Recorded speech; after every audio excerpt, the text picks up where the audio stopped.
الله الصلاة والسلام على رسول الله محمد وآله وصحبه ومن اهتدى بهداه اللهم أرنا الحق حقا وارزقنا اتباعه وأرنا الباطل باطلا وارزقنا اجتنابه. پشتیوان بەخوای گەورە دوای سوورەتی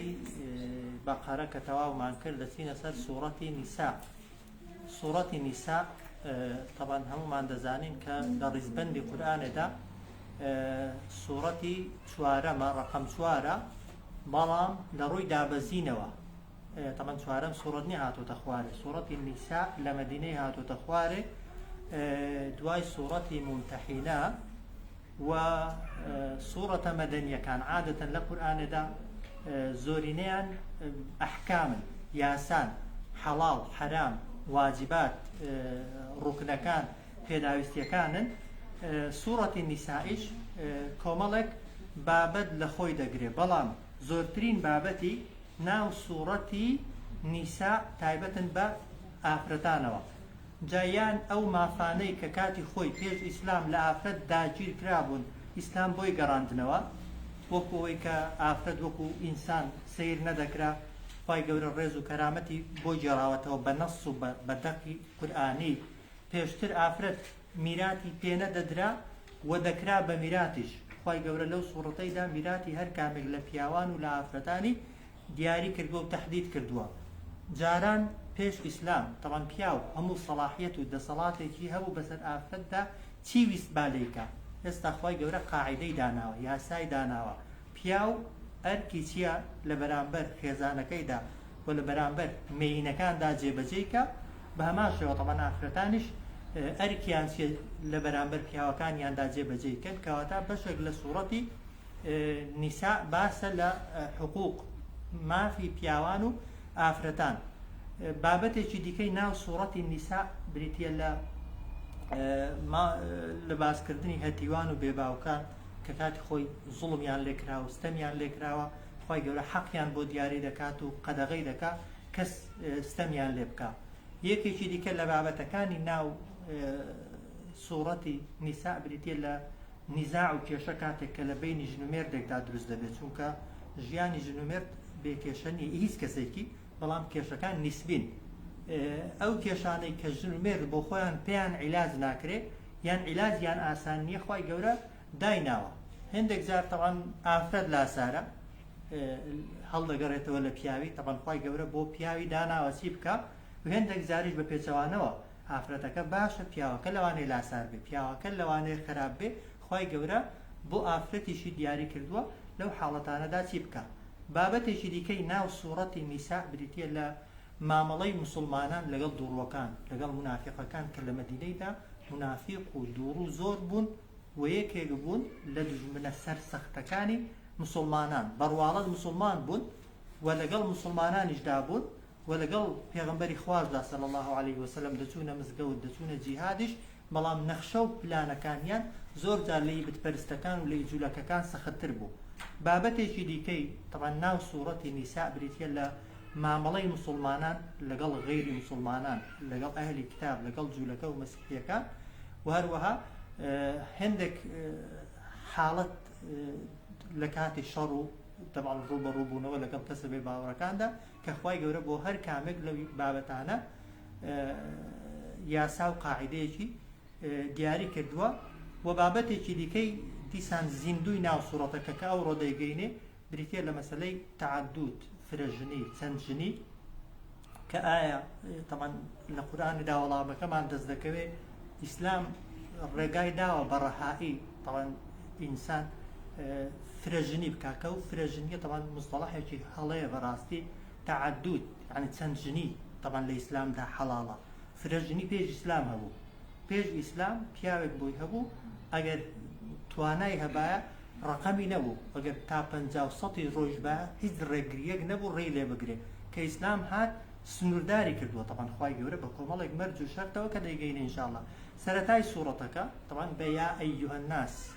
دەست پێ دەکات کە خی گەورە نەکە ئیمانداران بەڵکو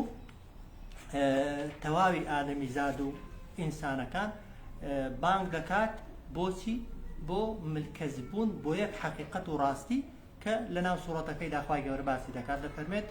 يا أيها الناس يا أيها الناس أي خلقنا مسلماني كافري گرنگەوەی ئینسان بی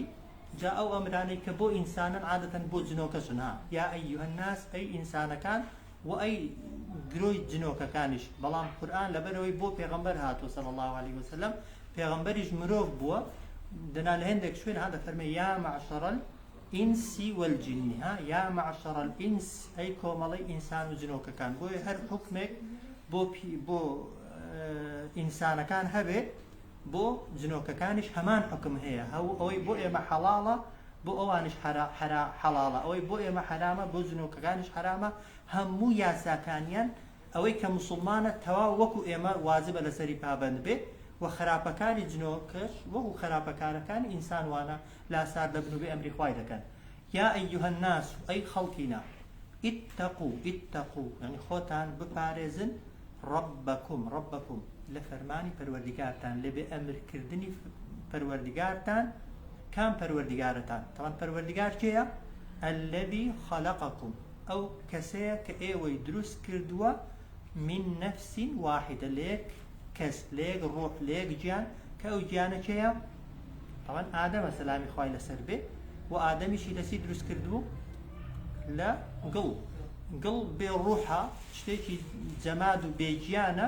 خی گەورە ئادەمیزادێکی زیندوی لێ دروست کردو وایە وەخەلق منها و دروستیشی کرد لەو یەک کەسەی کە ئادەمە کە یەکەم جار دروست کراوە زەوجەها هاوسەرەکەی کە حەوایە طبعا حەوا چۆن دروست بوو حەوا لە نێرێک پەیدا بووە ها کە ئادەمە کە دواتر بۆ بە هاوسەری خۆی چۆن دروست بووە لە پراسووی ئادەم بەبێ طبعا هیچ تەلقیح و بێگەیشتنێک خوای گەورە دروستی کردو بۆی پیشانماندا کە خوای گەورە دەتوانێت لە نەبوونەوە ئینسان بێنێتە بوون و دەتوانێت لە زیندوێکی دیکە بەرهەم بێنێت و دروستکە پاشان دەفەرمێ وبث منهما رجالا كثيرا ونساء وبث وبڵاویشی کردوتەوە زیادیشی کردووە منهما یعنی لە نێوان ئادەم و حەوادا رجالا كثيرا ونساء پیاوانێکی زۆر و ئافرەتانێکی زۆر واضحە تایرە یا ئەیها الناس ئەی خەڵکینا اتقوا یعنی خۆتان بپارێزن لەچی لە ربكم لە بێ فەرمانی پەروەردگارتان خۆتان بپارێزن وریای خۆتان بن ئاگاتان لە خۆتان بێت لەوەی کە فەرمانی پەروەردگارتان نەکەن کام پەروەردگارتان الذي خلقكم من نفس واحدة أو پروردگاری که ایوی دروست کردووە یەکەم جار لە یەک نفسێک لە یەک تاکە گیانێک لە یەک تاکە ڕوحێک کە ئادەمە وخلق منها زوجها و دروستیشی کردووە خوای گەورە لەو یەک کەسە هاوسەرەکەی وبث منهما رجالا كثيرا ونساء وبڵاویشی کردوتەوە خوای گەورە لە نێوانی ئادەم و حەوادا پیاوانێکی زۆر و ئافرەتانێکی زۆر دەزانین طبعا ئادەم و حەوا بە شێوەیەکی تایبەت هەر یەکیان بە زۆرێک خوای گەورە دروستی کردوون وایە ئادەم لە گڵ بە چەند قۆناغێک گڵێکی وشک کە طبعا لە حەدیثدا هاتووە گڵی سوور سپی هەموو ڕەنگەکان بە پێی ڕەنگی مرۆڤایەتی خوای گەورە هێناویەتی دواتر ئەو گڵە تێک هەڵکراون دواتر کراوە بە قوڕ دواتر بۆتە قوڕێکی لیست دواتر خوای گەورە بەدەستی خۆی طبعا هەیکەلی ئادەمی دروست کردووە ئەوجا ڕوحی بەبەردا کردووە ئەومان ئەوەی دەزانین حەواش دوای ئەوەی کە ئادەم دروست دەبێت خوای گەورە لە پەراسووی ئادەم دەیهێنێتە دەرێ دوای ئەوە طبعا ئادەم و حەوا دەبنە ژن و مێرد طبعا هەموو سکێک دوو منداڵی دەبێت طبعا حەوا کوڕێک کچێک وایە سکێکی دووەمی بۆ دیسان کوڕ و کچێک ئەوانەی بەیەکەوە بوون عادەتەن بۆ یەکتری نەبوون خوشک و برا بوون تەنها ئەو دوانەی بەیەکەوە لەدایک بوون لەگەڵ دووەکەی دیکە طبعا هاوسەرگیریان کراوە و لە بینی ئەواندا ئەو خەڵکە وردە وردە گەشەی کردووە و زیادی کردووە واضحة واتقوا الله الذي تساءلون به پاشان لە ئاەت یەکەم دەفەرمێ ئاگاتان لەوە بێ کە فەرمانی پەروەردگارتان نشکن و سنور بەزێنی نەکەن پاشان دەفەرمێ واتقوا الله الذي تساءلون به والأرحام واتقوا الله خۆتان بپارێزن لە بێفەرمانی خوا لبي فرماني الله كام الله الذي تساءلون به أو الله أو خوايك إيوة داواي بيليكتري دكن داواي بيليكتري دكن يعني لكاتك دا كيكيك إيشي بكسك دا بإستاش ها أجر هر بوي نكردي خواي بقش دارك ها وانيا أجر هر بوي نكردي بقصي خوش وبأواني غلي بخاطري خواي وانيا زور زار دزاني كسك مستحق جنيها ويا بلام كناوي خواي هنا ها كسك يكسر تسليم دبي ويا يكسر إيشكي بوزي بزيادة كات جاء أو بتبرستكاني مكش كات خوي زور جار لا تعزان بكار هناون بخوش يان حسابيان بولا تعزا كان نكردوا كتين يان بو هات ويكك إشي بيكي وزور يكسر بتويتي بخاطري خوايا قوركي بخاطري الله اگر بخصي او خوانش ناكي خاطري او بتو سلامانج ناگري خاطري خوا قوركان بقرا بو خوا فرمي واتقوا الله الذي بارسكاري لفرماني الله بكن الذي تساءلون به او الله يك داواي بيلو يكتري دكن او جار والارحام وهروا خوشتان ببارزن لبسراندني سيلي رحمها واتقوا الله لقل والارحام بيكوا باس كراوها يعني چون آگاتان لوية كا بأمر خواناكن چون دبي آگات لو بي كا بأمر خوانكي دبي آواش آگات لو بي كا او بيوندي خزماتي كخوا بوي دروس كردوي لقل نزيكا كانت دا نيبسريني ها جاء طبعا نسبية ها شيد اللي نزيكترا طبعا ما في زورتر بسرتوا هي كسكا هتا خزماتي كي لقل بقوة تربي مفروض إنسان لقلي مامەڵەی باشتر و چاکەی زۆرتری لەگەڵدا بکە بەعکسی زۆرێک لە ئێمە جاری وایە لەگەڵ نزیکەکان خراپێ وایە لەگەڵ دوورەکان باشی کەسی وایە لەگەڵ خەڵکی مامەڵە خۆشە ڕووخۆشە قسە خۆشە زۆر باشە بۆ خەڵکی بەڵام جاری وایە لە ماڵی خۆیدا بۆ نزیکەکانی خۆی بەکەڵک نایە ئەو بۆ ئینسانی ئیماندار نابێت ئینسانی ئیماندار دەبێت لەگەڵ ئەو کەسانە چاکتر بێت و باشتر بێت کە لێی نزیکت لەگەڵ هەموو خەڵکی باش بە بەڵام ئەوانەی نزیکتن ئەرکیان زۆرتر بەسەرتەوە هەیە واتقوا الله الذي تساءلون به پارێزکاری لە فەرمانی ئەو ئەڵڵایە بکەن کە تساءلون به داوای پێ لە یەکتری دەکەن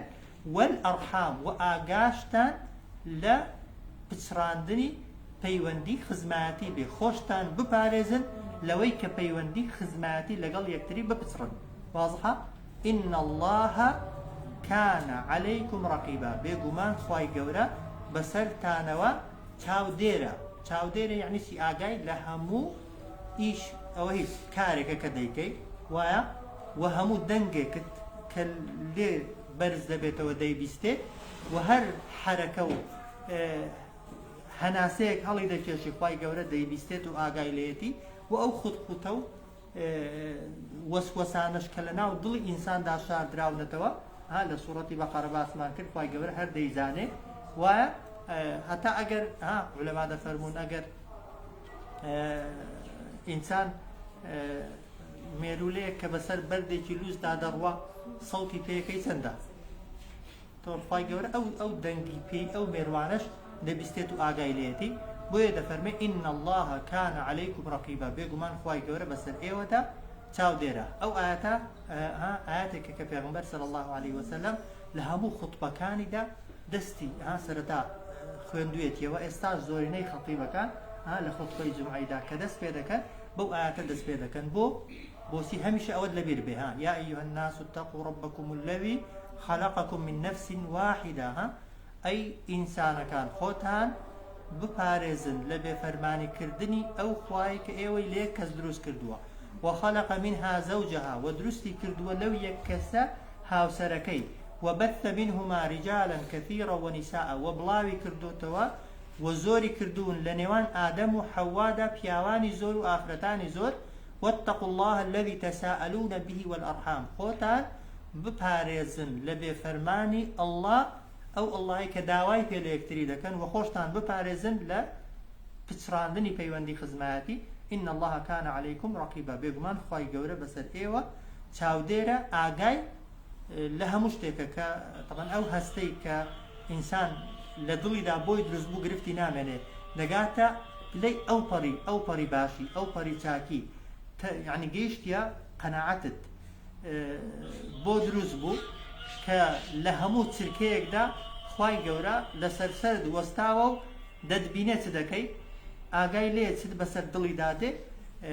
ئینسان بە تەواوی کۆنتڕۆڵ دەبێت کە ئەو کۆنتڕۆڵی کە خوای گەورە دەتوانێت بیکا بەسەر دڵی ئینسانەکاندا بە هیچ کەسێکی دیکە ناکرێت. ئاەتی دووەم دەفەرمێ وئاتوا اليتامى ئەموالەهم بیدەنەوە بە هەتیوان ماڵی خۆیان. هەتیو طبعا کە بابی دەمرێ وایە چێ هەتیوە؟ ئەو کەسەی بابی نامێنێ و باڵغ نەبووە وایە ئەو کەسێک کە دەمرێت بابی نییە طبعا مەفروض وایە دەوروبەرەکەی ئاگایان لە ماڵ و سامانی هەتیوەکەی بێ بەڵام تاکەی طبعا ماڵەکەی سەرپەرشتی دەکەن و دەست بەسەر ماڵەکەیدا دەگرن لەبەر خاتری هەتیوەکەی تا بلوغی دەبێ ها بۆیە دەفەرمێت وئاتوا اليتامى بیدەنەوە بەوانەی کە پێشتر هەتیو بوون ها نەک بە هەتیوی حاڵن لێم وئاتوا اليتامى بیدەنەوە بە کەسانێک کە پێشتر هەتیو بوون ئەموالەهم ماڵیان یعنی کە دوای دەیگەینێ گەورە بوون و گەیشتنە تەمەنی باڵغ بوون و عاقڵ بوون ئەو ماڵەی کە بە هەتیوی لەکن ئێوە بۆ سەرپەرشتیتان کردووە وەختێک گەورە بوون بۆ خۆیان دەستی بەسەر دامەگرن وەکو خۆی تەسلیمیکەنەوە وئاتوا اليتامى بیدەنەوە بە هەتیوان و بێباوکان ماڵیان ولا تتبدلوا الخبيث بالطيب نەگۆڕنەوە الخبيث يعني ماڵی پیس ماڵی حرام کە ئی هەتیوانە بۆ ئینسان طبعا پیسە لە خودی خۆیدا پیس نییە بۆ تۆ پیسە بۆ تۆ حرامە بیچی بالطيب بە ماڵی خاوێن یعنی جاوا لەناو عارەبەکان عادەت بۆ کاتی خۆی کە یەکێک بابی مردووە کەسی نەبووە مەڕی هەبوو بن بە نمونە هاتوون کام مەڕە خراپانەی خۆیان هەنا داویانن بە هەتیوەکەی و چاکەکانی هەتیوەکەشیان بۆ خۆیان هێناون ئەگەر وشترێکی باشی هەبوو بێ هەتیوەکەی وشترەکەی باشەکەی ویان بۆ خۆ هێناوە خراپەکەی خۆیان داوە بەوی بێگومان ئەوەی کە باشە بۆ هەتیوەکەی باشە و حەڵاڵە بەڵام تۆ کە دەیهێنی بۆ تۆ دەبێتە پیس و بۆ تۆ دەبێتە حرام بۆیە دەفەرمێت ولا تتبدلوا الخبيث نەکەن بگۆڕنەوە نەگۆڕنەوە الخبيث ماڵی پیس بەچی بالطيب بە ماڵی خاوێن یان نەگۆڕنەوە ماڵی حرام کە ماڵی هەتیوانە بۆ ئێوە بە ماڵی حەڵاڵی خۆتان وازحە؟ ئەگەر خازان بێ و کاتی جیازە لە قازانجی هەتیوەکەی بێ هیچ مشکلی تێدا نیە و لە حاڵەتێکدا مەبەستە زەرەردان بێ ولا تتبدلوا الخبيث مەگۆڕنەوە ماڵی خراپ و پیسی هەتیوەکان کە بۆ ئێوە پیسە و حرامە بالطيب بە ماڵی حەڵاڵی خۆتان ئەوجار ولا تأكلوا أموالهم إلى أموالكم مەخۆن و تێک هەڵی مەکەن ماڵی ئەوان لەگەڵ ماڵی خۆتان ئەوە یاسای دووهەم ولا تأكلوا أموالهم إلى أموالهم ولا تأكلوا ليري يعني معناه لغوي يعني مخون بلا مفسرين دفرمون يعني تيك هالي مكان مالي أوان لقل مالي خوتان بعد ياربه كام مالا إهتي وكيو كاما مالي تويا إنه كان حوبا كبيرا بيقمان إنه يعني بيقمان تيك هال كردني مالي خود لقل مالي هتيوان قورينوي مالي خود بمالي هتيوي بمبستي زرر ليدان كان حوبا كبيرا تاوانو گوناهێکی زۆر گەورەیە واضحە طبعا ئەوە ئاەتە نەهیە بەڵام نەهیەکە بۆ ئەو حاڵەتەیە کە تۆ ماڵی هەتیوی دەگۆڕیەوە بە نیەتی زەرەر ها ئەو کاتەی ماڵی هەتیوی تێک هەڵ دەکەی لەگەڵ ماڵی خۆت بۆی بۆ خۆت قازانسکەی و هەتیوەکە زەرەرکە ئەو کاتەی ماڵی خۆت لەگەڵ هەتیوەکەی تێک هەڵ دەکەی یا ماڵی هەتیوێک دەخۆی مەبەست زەرەر لێدانیەتی ئەو کاتە گوناهی گەورەیە دەنا هەر کامێکیان لە مەسلحەتی هەتیوی بکەیت ئی خۆت چاکتر بێ بیدەی بە هەتیوەکەی و خراپەکەی بۆ خۆت بێنی ئەوە نەکەر خراپ نییە زۆریش باشە و کاتێک ماڵی هەتیوی لەگەڵ ماڵی خۆت تێک هەڵ دەکەی بۆی ماڵەکەی زیادکە ماڵی هەتیوەکەی گەشە بکە ئەوە زۆر قازانجت کردووە دەچیە ماڵی هەتیوێکی بە نمونە خواردنێک دەخۆی مەبەست دەوێت دڵی خۆش بە هەتیوەکە نەک بۆ ئەوەت بێزەرەری لێدەی و ماڵەکەی نەمێنێ خێرت گەیشتۆتێ نەک گوناهت گاتێ ها ئێستا هەیە دەچێتە ماڵی هەتیوی ئاویش ناخواتەوە لە پێشچاوی هەتیوەکەی بۆی دێن ئاویش ناخواتەوە دەڵ ماڵی ئاوەکەش تەمەنەوە زۆر غەڵەتە یا خواردنی ناخوا یان ماڵێک هەتیوی هەنە خواردنی دەبن کەسەکە جاری بۆ خۆی نایخوادی دا بەیەکەیچکە یا دەسێ دەی ڕێژێ وان ئەوە زۆر خراپە وانە ها تەنها خواردنی ماڵی هەتیوی بەنیەتی زەر لێدان حرامە دەنا ئەگەر بچێ لای هەتیوێکی و دڵی خۆشکەی و بزانی بەو خواردنەی تۆ دڵی خۆش دەبێت و هیچ زەرێکی پێ ناکەوێت ئاوێکە بۆ دێنێسی لێ دەکا خۆ ئەتۆ نەیخۆیەوە دەسێ دەی ڕێژی چایەکە بۆ دێنێ نەت خواردەوە چی لێ دێنێ تازە هەر لێی ناوە چێ شتێکە لێی دەنێ ئەتۆ نایخۆی دواتر چی لێ دەکا بۆیە طبعا لەبەرەوەی نەهیەکە لەسەر نزیک بوونەوە لە ماڵی هەتیوی هاتوون هەیە لە حەڵاڵەکەش خۆی دەپارێزی وآتوا اليتامى أموالهم بيدنوا بوانيك هتيو بون ماليان ولا تتبدلوا الخبيث بالطيب مقورنوا أو ماليك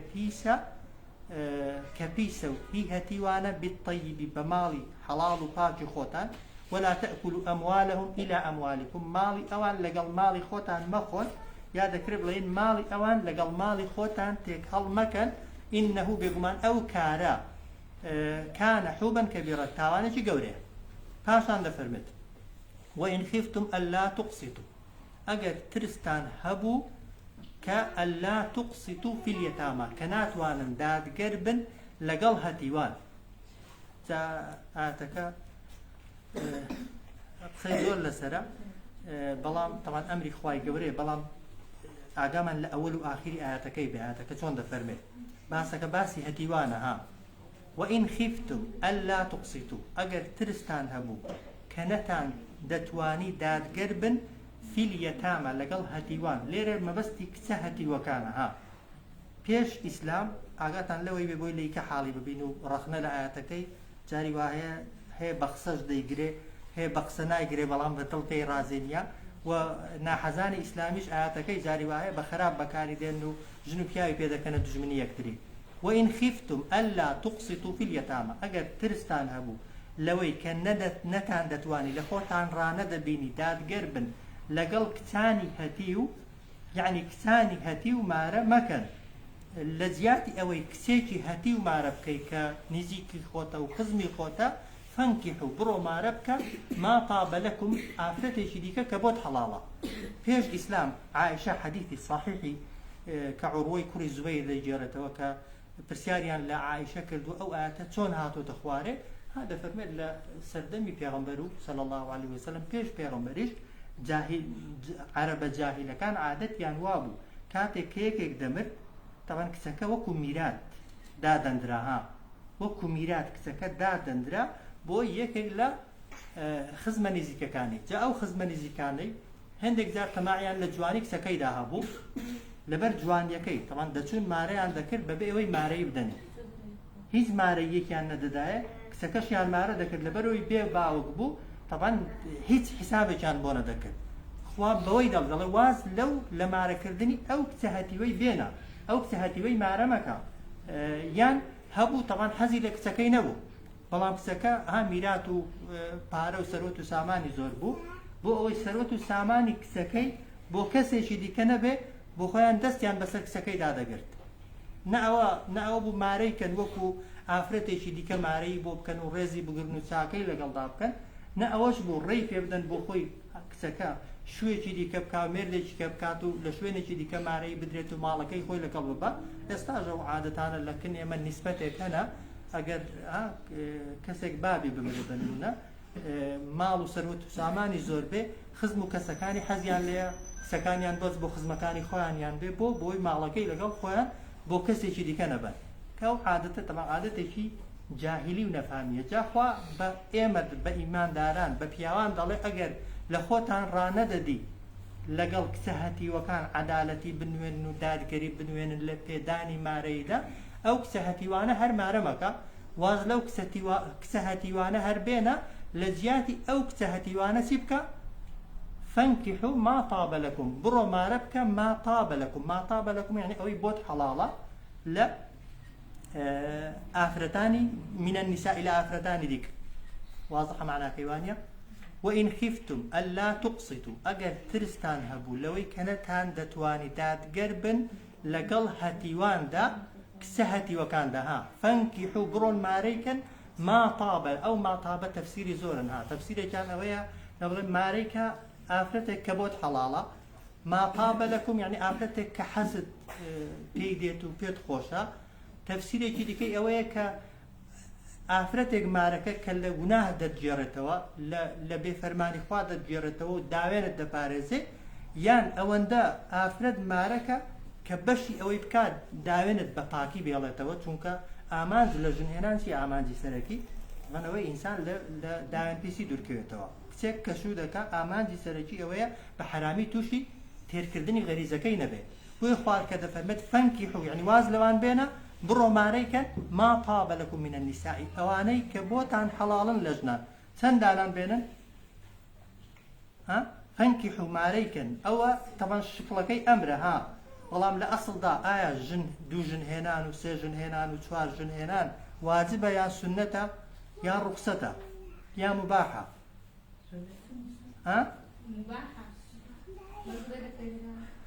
دەکرێت بە شێوەیەکی گشتی ڕێگە پێدراوە ئەگەر واجبیش بی تەبەن بۆ هێندێک کەس واجبە ئەگەر سنەت بێ بۆ هێندێک کەس سنەتە بۆ هێندێک کەس ڕوخسەتە ئەسڵەوەی ئاوا تەفسیریکەین بەڕاستی ئێستا دەیکەینی یان ئەگەر پیاوێک بزانی بەهێنانی یەک ژن لە داوێن پیسی دوور ناکەوێتەوە بۆی واجبە یا سنەتە بۆی واجبە بە تەکید پیاوێک بزانێ بە نمونە بە یەک ژنی لە گوناه دوور دەکەوێتەوە بەڵام حەز و ڕەغبەتیشی هەیە بۆی لەوانەیە ببێتە مباح و ڕوخسەت وایە ئەی بۆ یەکێک بۆ پیاوێک کە حەزی ئافرەتێکیشی پێتێر نەکرێت ئافرەتێکیش پێ بەخێو نەکرێت بۆی لەوانەیە هەر ببێتە حرام و قەدەغەش ها بۆیە ئەو ئاەتە تەبەن ها زۆر جار ژن بۆی قەڵسن کە پیا و باسی زیندووکردنەوەی سنەت نییە تەبەن ها فرەژنی ڕێگە پێ دراوە مباحیاتە و حەڵاڵیاتە بەڵام بە کۆمەڵێک قەید و شەرت ها فەنکیحوا ما طاب لەکم من النساء دەفەرمێ مارە بکەن بیهێنن ما طاب لەکم ئەوەی بۆتان حەڵاڵە و پێتان خۆشە لە ژنان جا یا مەتنە دوو بێکەوە ها هەندێکیش لە تەفسیرەکان دەڵێن ئەوە زەرەری ژنانە دوو ئەوان ئەگەر دوو بێ دەبێتە چەند دوو کەڕە دوو چوار ئەدی مەتناش تولاتەش سێ ئەوە شەش تەوانەوەیانەوە دا ئەدی ڕوباع چوار یعنی هەژدە ها ئەو قسەیە هەیە ها بەڵام قسەیەکی صحیح نییە ها دروست نییە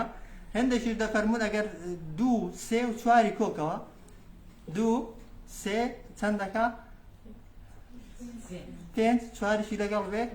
ئەوە نۆ یعنی تا نۆی حەڵاڵە ئەوە قسەنە بەڵام نا ئاەتەکە دەفەرمێت مەتنە عن دوو بەیەکەوە ئەگەر پێویستت پێی بوو یان سێ بەیەکەوە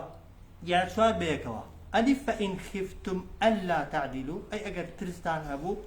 لەوەی کە ناتوانن ئێستا هەموو دەڵێن کەس عەدالەت پێ ناکرێت وانە ئێستا وانە فإن خفتم ألا تعدلوا هەر ژن هەرچی ژنە هەیە وا دەڵێ وایە دەڵێ خوا دەڵێ ئەگەر عەدالەتت هەبوو کەسیش عادل نییە کەواتە کەس بۆی نییە هەی ئاەتەکە بۆ هاتووە ئاەتەکە چ معنایەکی دەبێت ئەگەر لەسەر زەویدا کەسێک نەبێت عەدالەتی پێ بکرێت فإن خفتم ألا تعدلوا ئەگەر ترسان لەوەی کە عەدالەتتان پێ ناکرێت لەگەڵ چەندی لەگەڵ دوان و سێیان و چواران فەواحیدەتەن ئەوە تەنها یەک ژن بێنن ئەدی لەگەڵ یەک ژنەکەش عەدالەتت پێ نەکرا خۆ هەندێک کەس یەک ژنیشی هەیە و زوڵمیشی لێ دەکا یەک ژنیشی هەیە و دەشی چەوسێنێتەوە یەک ژنیشی هەیە و حەقیشی ناداتێ وایە ئەوە دەفەرمێت ئەو مامەلەکەت ئەیمانکم یا ئەو کەنیسانە بێنن کە مڵکی خۆتان و لە ژێردەستی خۆتاندانەکە بەخێوکردنی کەنیسە کاتی خۆی کە هەبوون کەنیزە تەوان کە ئێستا نەماوە شکرد بەخێوکردنیان ئاسانتر بوو و بە هەموو شتێکیش ڕازی بوون وەکو ئافرەتی دیکە نەبوون و مارەی و مەصرفیشیان کەمتر بوو ذلكە ئەدنا دەفەرمێ ئەوە یەک ژن هێنان و کۆی لە هێنان ها کەنیسە هێنان ئەدنا نزیکترە لەچی ئەللا تەعولوا لەوەی کە ئێوە ستەمکار نەبن لە ئێوە زوڵم نەکەن و لە ئێوە ستەم نەکەن طبعا ئاەتەکە زۆر واضحە ئایا طبعا وەکو گوتم طبعا فرەژنی مستەڵەحێکی زۆر ڕاز نییە ها چەند ژنی ها ڕاستە پێش ئیسلام گوتمان چەندان ژن خەڵکەکە سەڵاحیەتی هەبوو بیهێنی ئیسلام کردوویەتی بە چوار و چەندان سەحابەش هەبووە طبعا هەر لە ناو سەحابەشدا 89 هەبوون ها کە ئاەتەکە هاتۆتە خوارێ لەو 89یانە طبعا چواری هێشتونەتەوە ئەوانەکەی هەر بە ئۆتۆماتیکیان طبعا ژنیوی نەماون ئەوە یەک يعني لەسەر فرەژنی خاڵش کە ئاگامان لێبێ ئەوەی قەیدی لەگەڵە ها وایە طبعا هەر پیاوێک بڵێ خوا دەفەرمێ فەنکیحوا وایە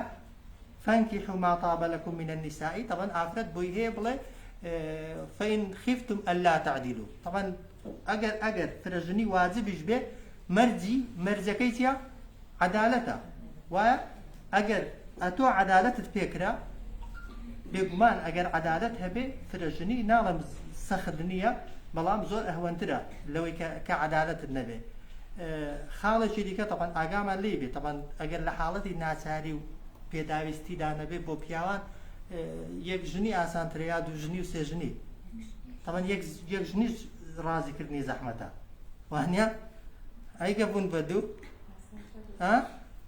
یەک ئاسانترە یەکیش بە زەحمەت ڕازی دەکرێ ها ئەیگە بوون بە دوو بێگومان زەحمەتتر مەبەستم پیاو ئەگەر پێویستی پێ نەبێ لەوانەیە کەم هەبێ فکری لێ بکاتەوە زەحمەتەکە بۆ پیاویشە ها پاشان بەخێوکردن لە ڕووی مەعیشەتەوە یەک ئاسانترە یان چوار یا سێ یا دوو ها خۆ هەر ژنەکەش نینە ها ئەیە وەچە و منداڵانەی پەیدا دەبن خۆ کابرا چوار ژنی هەبێ ئەگەر تعدیدی نەسل و ئانەکە چ پەنجا منداڵی پەیدا دەبێت بەخێوکردنی ئەو هەمووی تەمان قورسی و گرانیەکە لەسەر پیاویش ها هەر بۆ هەمووی هەر خۆشی نییە لایەنێ ناخۆشی تێدایە وایە بەڵێ ئەوی شەیە بۆ خۆی ئەوەی دیکەی تێدانە بۆیە مەبەستم ئاەتەکە دووشتی بەیەکەوە بەستونەتەوە ها ئاگامان لێ بێ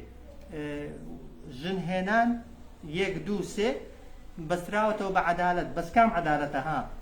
ئاەتێکمان هەیە دوایە دەیگەینێ ها خوا دەفەرمێت فەلا تەمیلوا كل الميل فتذروها كالمعلقة لە کاتێکدا پیاوێک دوو ژنان دێنێ دەفەرمێ نەکەی مەیلی تەواو بەلای یەکیاندا بکەی و یەکێکیان بە تەواوی ئیهمالکەی واضحە جا دواتر خوای گەورە بە پێغەمبەر دەفەرمێ وەلەن تەستەطیعوا أن تعدلوا ولو حرصتم دەفەرمێ ناتوانن ئەو عەدالەتە بکەن ئەو عەدالەتەی 100% ها بکەن ئەگەر زۆریش سووربی لەسەری کام عەدالەتە ناکرێت ئەو عەدالەتە کە ئینسان پێی ناکرێت خۆشەویستی دڵە وایە خۆشەویستی دڵ بە کەس دەکرێت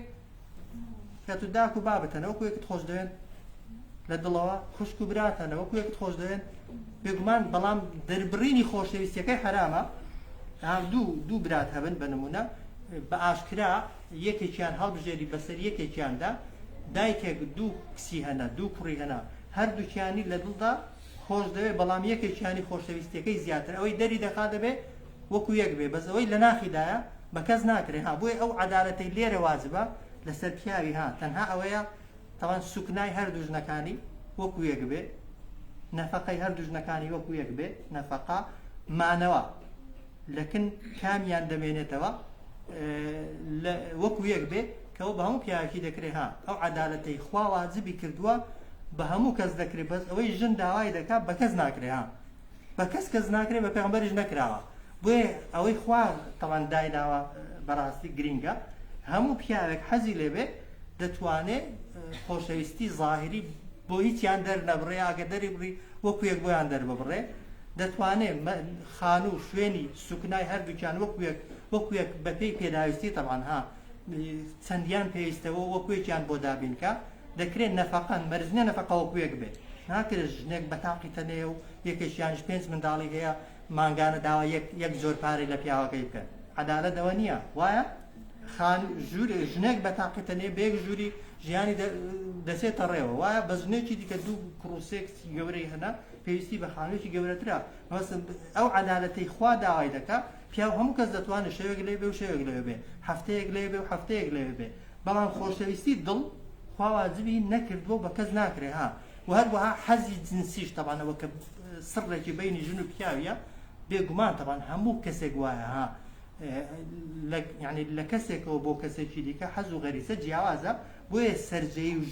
ژن و مێردایەتی تایبەت و بنجەیی ئەو مەوزوعێکی دیکەیە ها ئەو عەدالەتە خوا داوای نەکردووە بە کەسیش ناکرێت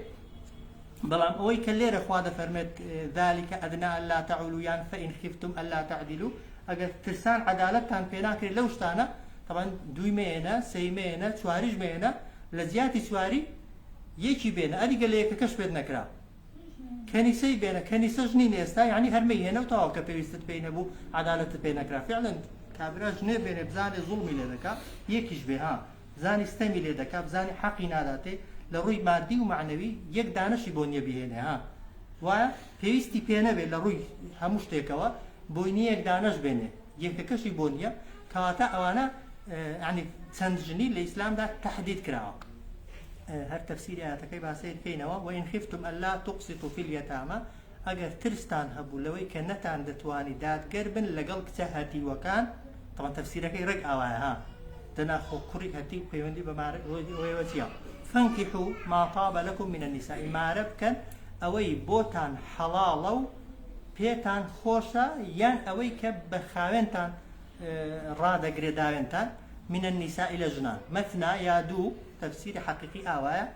دو بيكا يعني ليكاتي دا حلالة ثلاثة سي بيكا وليكاتي دا حلالة ورباعة شوار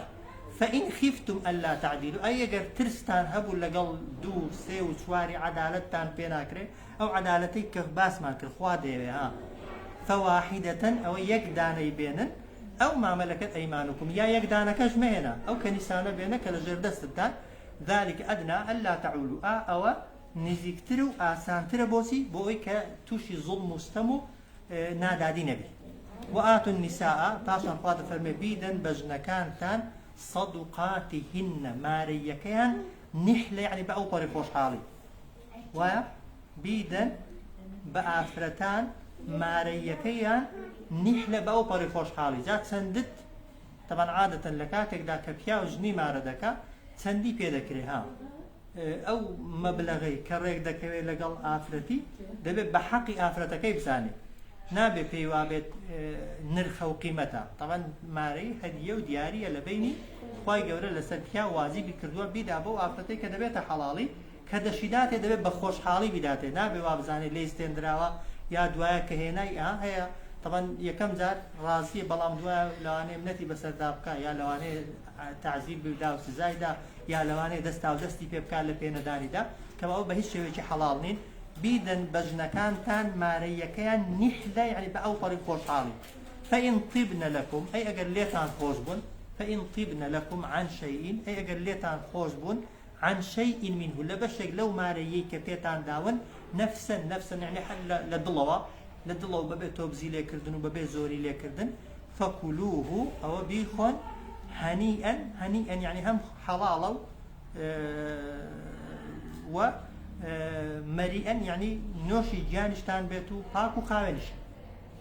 واضحة؟ بوي هندق العلماء فرمون خاي قولة وصفي ماريك كبيا جن طبعا هي جاري أو آفرتي ماري بيدا دري ماريكي خوي لهم مالك حلال ترى أبو معلومات آفرتك ماري بيدراوا أو ماريي خوي ماريي في زور حلالة أو مال حلالة كآفرتك صاحبيتي أجر بيداتو ببياوكي خوي بلام ببي تيغوتنو توبزي لكردن بو بياوكش ديسان لها مشتكي حلال ترى بوي ها ويك هي أثرك هي هذا فرمون كات خوي بياوك هاتو تلاقي إمام علي نخوشي ناو سكي ما عنده وشتيها بوا زور بدستي ومبتلا بوا إمام علي قلتويتي بخيزانة كد بلي بعد 2 درهم لا ماريكي خوي داتي أو زار برو بو 2 درهمي هنجويني بكراها هنجوين فاضة فرم الشفاية تدايا و أو زار أو هنجويني بينا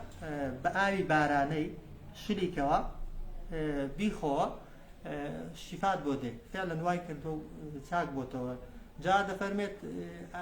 باري او آتي كردو بدليل لو آتي او سارة سري دوزي وتو كخوا وصفي ماري دكا بهنيئا مريئا هنيئا مريئا يعني خواردنيكي حلال وباش وساق بكردي هنيء مري يعني بيخو نوش جانت بيتو زور باش وزور ساقا ها وإلا كردي دا لبرانبري دا بكارده هنجوينيش آتي لسرك شفايا طبعا آوي بارانش ها خواد فرمي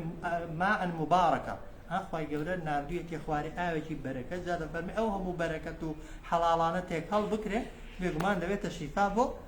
إنساني تاشان ها آياتك وآتوا النساء صدقاتهن نحلة بيدا بخيزانا كانتان مارەیەکەیان بخۆش حاڵی فإن طبن لكم ئەگەر لێتان خۆش بوون عن شيء لبشك منه لو مارەیە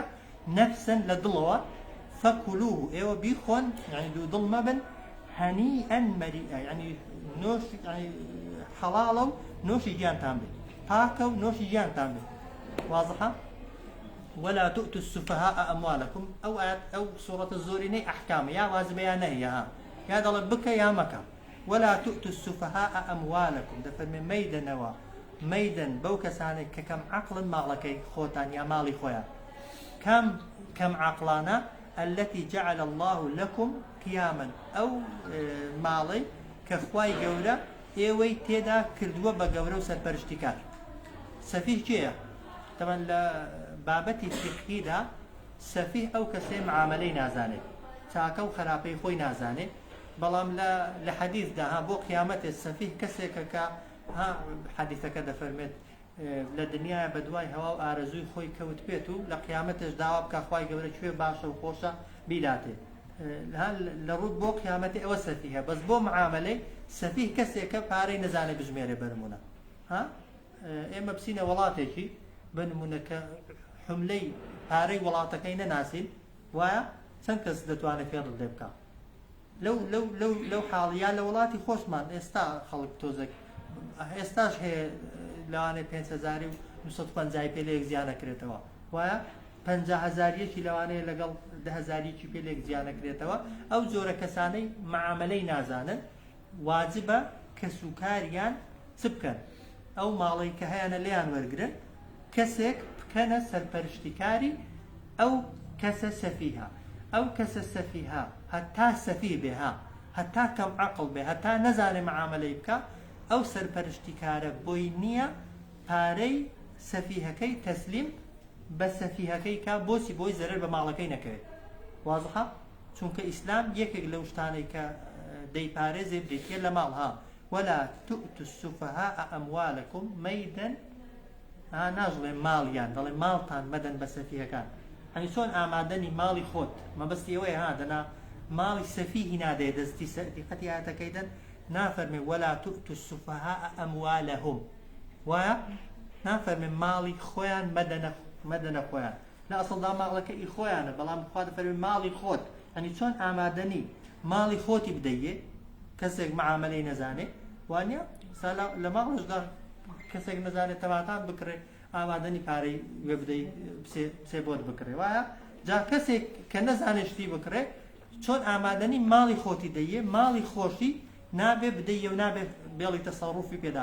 تێدا بکە ولا تؤتوا السفهاء أموالكم ميدنەوە بەکەم عەقڵەکان ماڵی خۆیان التي جعل الله لكم قياما ئەو ماڵی کە خوای گەورە ئێوەی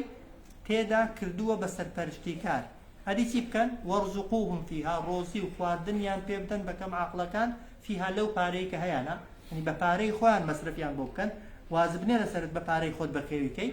وەرزقوهم ڕۆزیان پێ بدەن خواردنیان پێ بدەن خواردنیان بۆ بکڕن فيها بەو پارەی کە هەیەنە وەکسوهم جلوبەرگیشیان بۆ بکەن هەر بە پارەی خۆیان ئەو جار شتێکی دیکەش بکەن وەقولوا لەهم قسەشیان لەگەڵدا بکەن لەگەڵ یاندا بدوێن بە قەولە مەعروفە بە قسەی خۆش و بە قسەی باش نابێ بڵێیت عەقڵت نییە و گەمشەی و هیچ نازانێ و بۆیە پارەم لێستاندووی و پارەم لێ وەرگرتووی دەبێت بە قسەیەکی نەرم بە قسەیەکی خۆش و نابێ بیشکێنی و طبعاً خەجاڵەتیکەی دەبێت ئاگال لە حاڵەتی دەرونیشی بێت بە جۆرێک پارەکەی لێ وەرگری و تەسەڕوف بە پارەکەی وەرگری هەندێک کە عەقڵی تێک نەدەی هەندێک کە خۆشی نەشکێنی و نەفسیەتی نەشکێنی واضح حوشیان وانیا ئەو جار دەفەرمی وەبتەلوا اليتامى وەبتەلوا تاقیان کەنەوە ئەوانەی کە هەتیو بوون حتى إذا بلغوا النكاح حتى أو كاتي وقتي جنهێنان و شوکردنیان دێ واضحە نەمان گوت ماڵی هەتیوی لەکن کەسێکی گەورەیە وایە ئەو هەتیوە کە نزیک بوویەوە لە باڵغ بوون دەبێت ئیمتیحانێکی تاقیکەوە هەندێک جار پارەی دەیە دەستێ پێی بژمێرە بزانە دەزانێ بژمێرێ بڕۆشتی پێ بکڕە بزانە دەزانێت شتی بکڕێ شتێکی پێ بفرۆشە بزانە دەتوانێت شتی بە قیمەتی خۆی بفرۆشێ کە هەستت کرد فێری معاملەی بووە فێری ئەوەی بووە کەس نای فریوی نادا و نای خەڵەتێنێ ئەو ماڵی کە لە نت بووە هەر کاتێک بلوغی بوو دەبێت چی لێ بکەیت بیدێەوە وەبتەلو اليتامە بەڵام پێش ئەوەی ماڵەکەی دێەوە دەبێت چت کردبێ تاقید کردبێتەوە وەبتەلو اليتامە تاقیان کەنەوە هەتیوان حتى إذا بلغوا النكاح حتى أو كاتب على جر تاقي كرنوا دابن كوقتي جنهنانو شو كردنيان دي فإن آنستم منهم رشدا أجر بديتان كر لو هتيوانا رشدا جيري عقلي فادفعوا إليهم أموالهم فيان بدنوا أو ماليك هيانا واضح وانيا ولا تأكلوها إسرافا نخون مالي هتيوان قيد لقلها بإسراف بزيادة روي ئێستا دەیگەینێ طبعا ئەگەر کەسێک سەرپەرشتی هەتیوی بکە پێیانەوە ماندوو بێت و معاملەیان بۆ بکە بۆی هەیە بەقەدەر ماندوو بوونی خۆی و لە ئیش بوونی خۆی پارەی هەتیوی سەرفکایە بۆی نییە بۆی هەیە بەڵام ئیسراف دروست نییە ها ولا تأكلوها إسرافا بۆتان نییە ماڵی هەتیو بخۆن بە دووشت یەکەم بە ئیسراف بە زیادەڕەوی طبعا زیادەڕەوی لە ماڵی خۆشتدا هەر دروست نییە بەڵامی هەتیوی تاوانەکەی گەورەترە وەبیداڕا وەبەپەلا ئەی یەکبڕ و پێشەوەی گەورە بن جاران ئێستاش لەوانەی خەڵکی لەو بابەتەی هەبێ هەتیوێک تازە لەدایک بووە عقلی بۆی نەشکاوە بابی کە مردووە چی بۆ بەجێشتوە و چی بۆ بەجێنێشتووە هەیە پێش ئەوەی منداڵەکە فکر کاتەوە دەستی بەسەر ماڵەکەی داگرتووە منداڵەکە هەر نەیزانیوە ئەو بابەت چی هەبوو چی نەبووە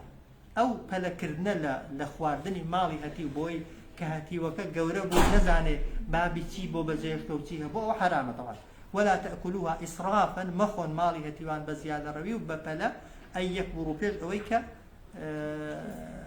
هتيوكان قوربن واضحة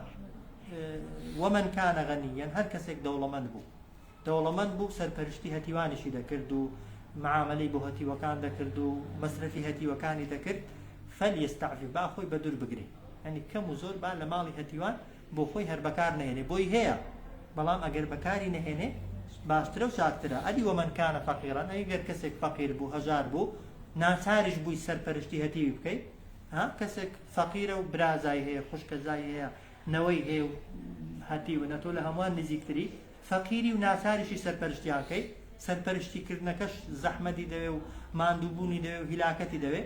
وایە چونکە خۆ هەتیو لە خۆڕە ئێستا خەڵک بەعام لەناو موسڵماناندا باشە بۆ هەتیوان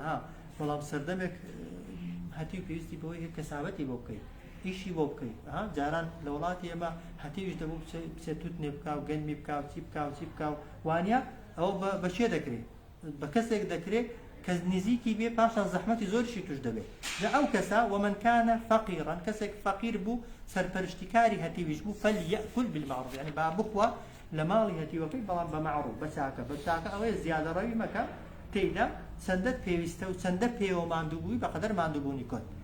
ماندووبوونی خۆت فإذا دفعتم إليهم أموالهم هەر کاتێک پێتان دانەوە ماڵەکەیان چی کە بکەن فأشهدوا عليهم شاهدی لەسەر بگرن کە ئەوە زۆر ضرورە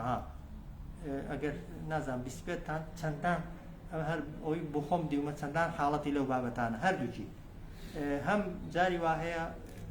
کەسوکاری هەتیوەکەی بۆ هەتیوەکان زۆر چاک بووە زۆر لەوەی کە بابیان بۆی بەجێهێشتون ماڵی بۆ پەیدا کردوون بەڵام لەبەرەوەی بە بێدەنگی ماڵەکەی تەسلیم بە هەتیوەکان کردووە هەتیوەکان